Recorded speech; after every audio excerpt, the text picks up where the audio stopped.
Assalamualaikum warahmatullahi wabarakatuh. Ya syabab, insyaAllah hari ini Al-Faqir Muhammad Al-Fuli akan membahas sebuah topik yang sensitif ya. Topik habaib di Indonesia. Apakah di negeri kita tercinta ini Indonesia ada habaib yang palsu? Emang ada yang namanya habaib palsu? Dan bagaimana caranya menentukan ini habib asli dan ini habib palsu? Dan bagaimana harus sikap kita terhadap habib yang palsu maupun habib yang asli.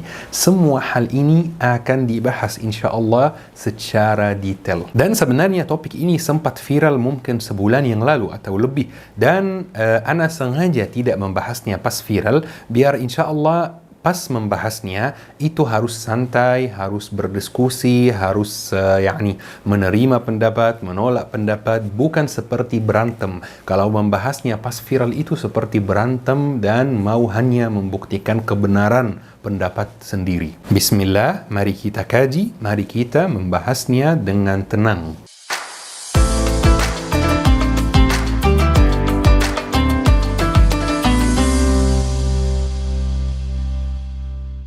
Ya syabab, Alhamdulillah Al-Faqir menuntut ilmu di Mesir dan Alhamdulillah juga sudah berinteraksi dengan banyak orang dari seluruh dunia karena memang saya kelahiran sana.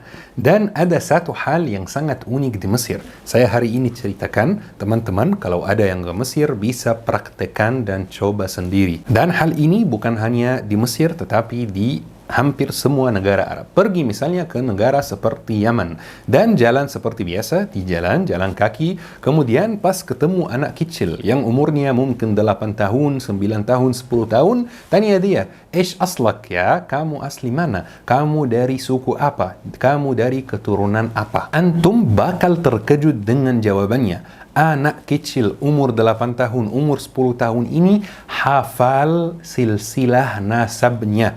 Mulai ayahnya sampai Nabi Ismail, teman-teman. Masya Allah, hafal siapa ayahnya, siapa kakeknya, siapa buyutnya, siapa kakeknya, sampai Nabi Ismail. Luar biasa, Masya Allah. Kok bisa ya teman-teman, anak kecil di negara Arab hafal semua itu? Kadang-kadang nama buyut aja kita nggak tahu, betul kan?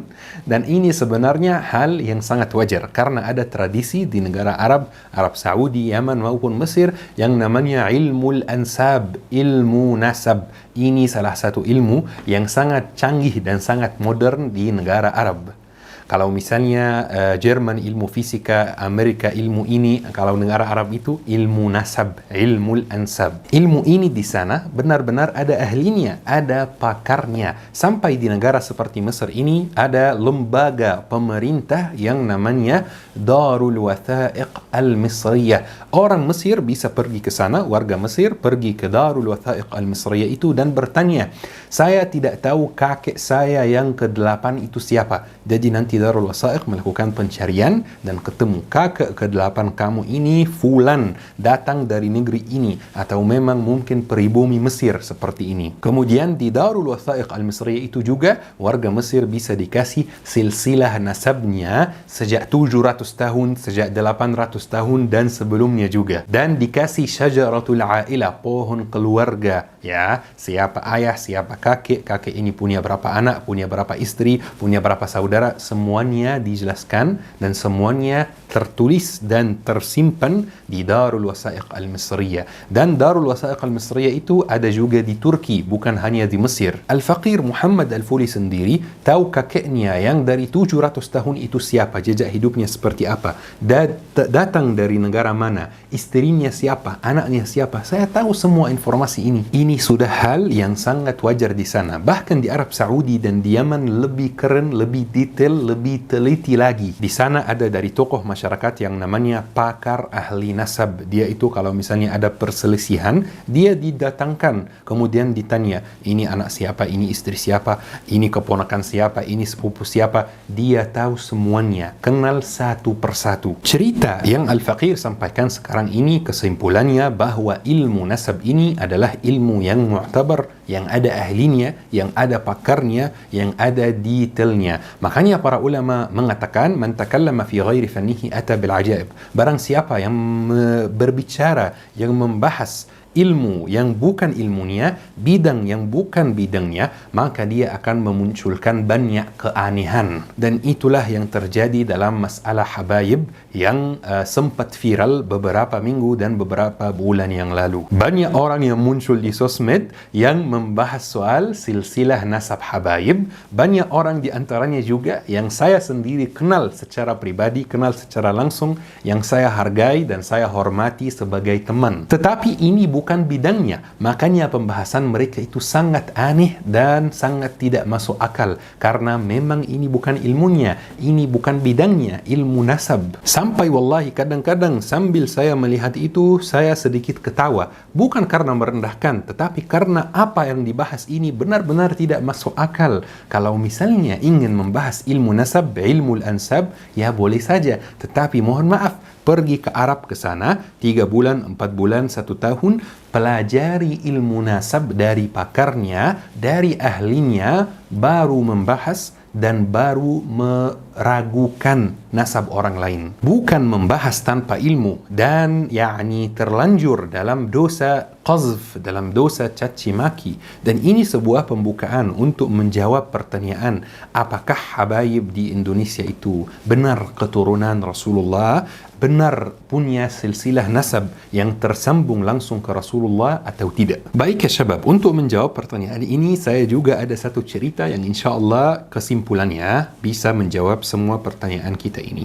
Alhamdulillah, kakek saya di Mesir, kakek Al-Faqir Muhammad Al-Fuli itu termasuk orang yang bisa dibilang tokoh masyarakat dan atau bisa dibilang pejabat penting atau bisa dibilang saya nggak tahu istilahnya apa, tetapi pokoknya di tempat kerja beliau itu, beliau sangat disukai orang, beliau sangat terkenal dan sangat dihormati dan sangat dihargai oleh orang-orang sekitar. Ini bukan sombong ya, ini saya cuma menjelaskan tanpa memberi detail biar juga menjaga privasi keluarga di Mesir. Jadi setelah kakak meninggal dunia, saya pas umur mungkin 10 tahun, 11 tahun, kurang ingat, pokoknya masih kecil, saya sempat ke tempat kerja beliau, di mana beliau itu sangat terkenal ya. Saya iseng main ke sana, saya mau lihat-lihat saja.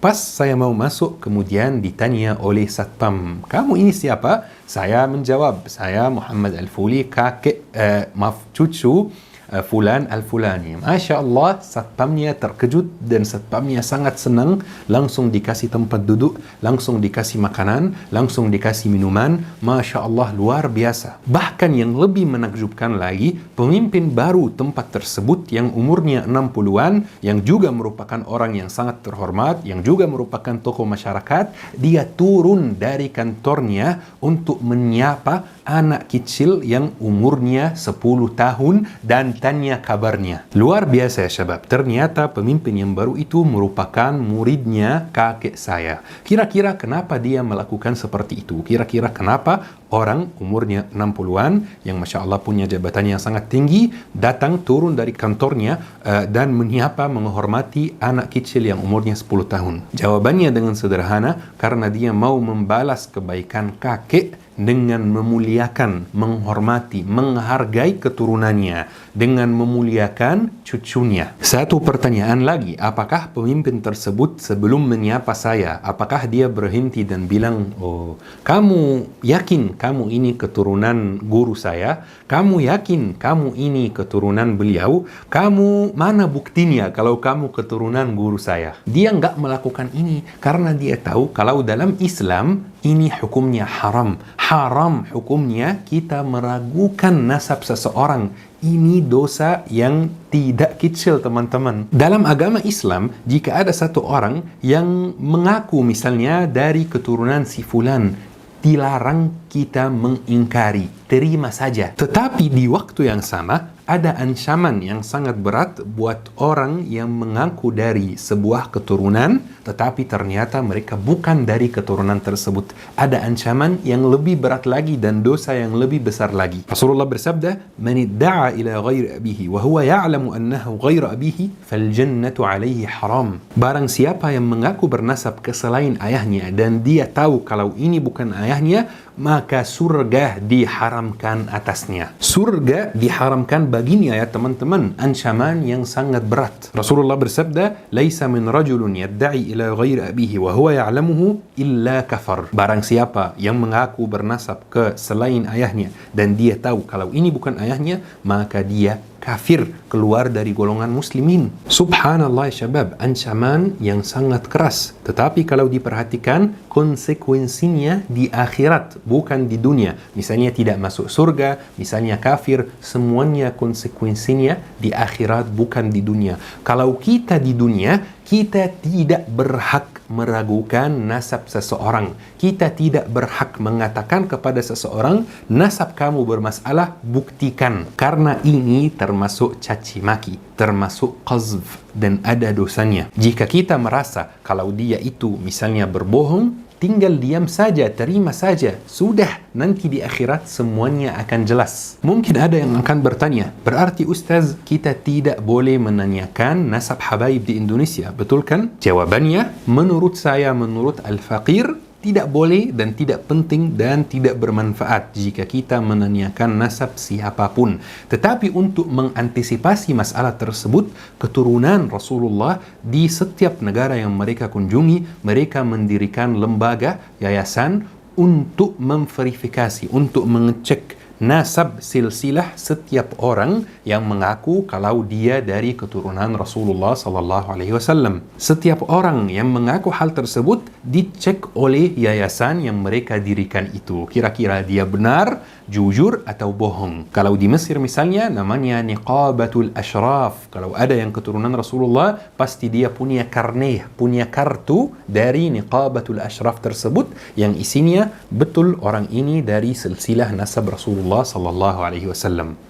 Kalau kita di Indonesia ada Ar-Rabitah Al-Alawiyah. Ar-Rabitah Al-Alawiyah ini fungsinya kalau benar Habib, benar nasabnya tersambung ke Rasulullah sallallahu alaihi wasallam, berarti punya surat, punya buku, punya karne dari Ar-Rabitah Al-Alawiyah. Karena Niqabatul Ashraf di Mesir dan Ar-Rabitah Al-Alawiyah mendatangkan pakar ilmu nasab, ahli ilmu nasab yang bisa menentukan ini anak siapa, ini kakek siapa, kakek nomor berapa yang pindah dari misalnya dari Yaman ke Indonesia dan seterusnya. Pakar ahlinya yang menentukan, sebagaimana jika dokter menentukan sebuah obat yang kita harus makan, kita tetap makan walaupun kita tidak tahu bahan obat ini apa, efek samping obat ini apa, walaupun kita tidak tahu setiap bahan itu positifnya apa, negatifnya apa, kita tidak tahu, tetapi kita tetap makan karena obat ini dikasih oleh ahlinya,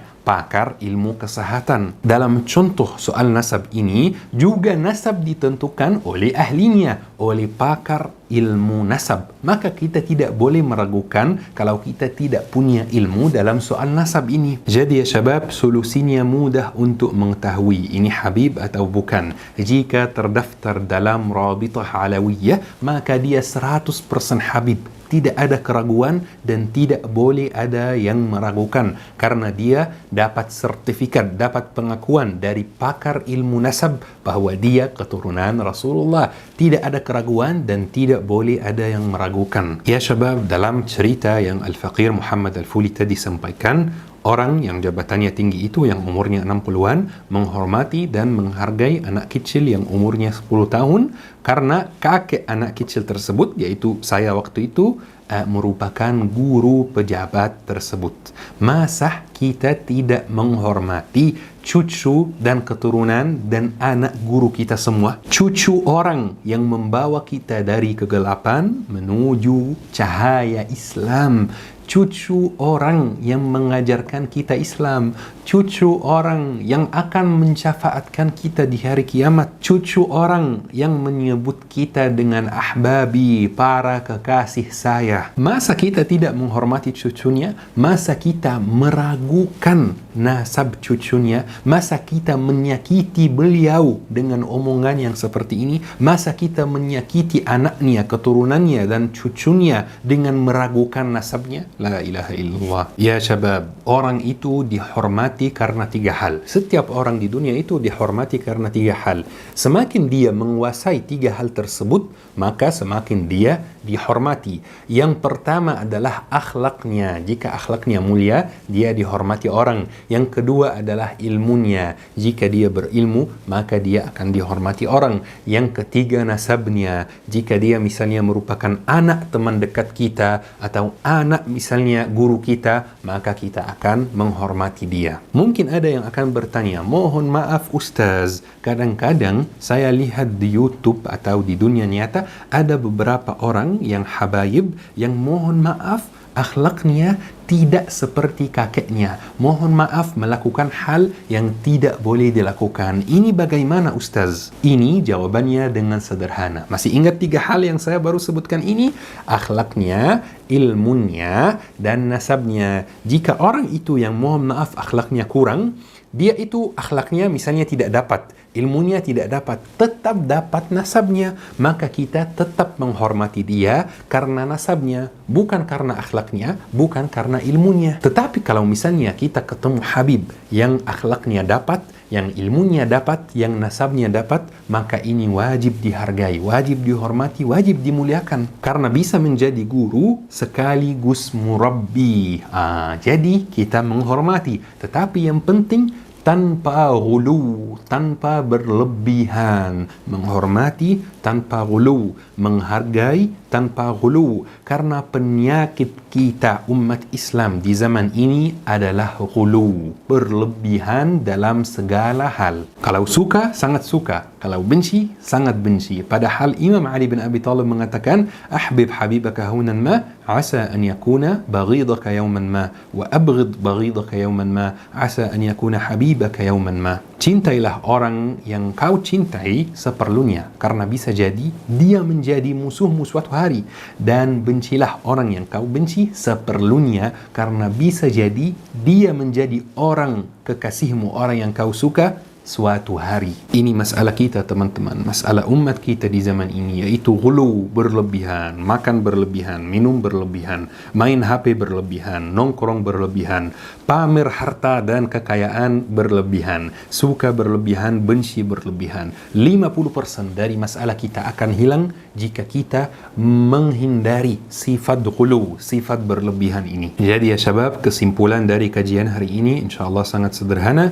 Yang pertama, kita tidak boleh meragukan dan membicarakan nasab seseorang kalau kita tidak menguasai ilmu nasab, sebagaimana kita tidak boleh membicarakan dan memberi nasihat dan merasa tahu semua dalam soal ilmu kesehatan dan obat-obatan kalau kita tidak menguasai ilmu kedokteran. Bahkan dalam undang-undang kalau kita memberi nasihat atau masukan terkait kesehatan dan ternyata nasihat ini merugikan dan kita bukan ahli kesehatan, ini bisa dipidana. Setiap orang itu ada bidangnya. Ihtarimul takhassus, wajib menghormati bidang masing-masing. Yang kedua, meragukan nasab seseorang itu termasuk dosa dalam Islam. Jadi ayo kita menghindari dosa tersebut, dan termasuk dosa juga bahkan lebih besar dosanya untuk mengaku dari sebuah keturunan, dari sebuah keluarga, tetapi kita ternyata bukan dari keluarga tersebut. Tetapi ini konsekuensinya di akhirat nanti, di hari kiamat. Di dunia, selama kita masih di dunia,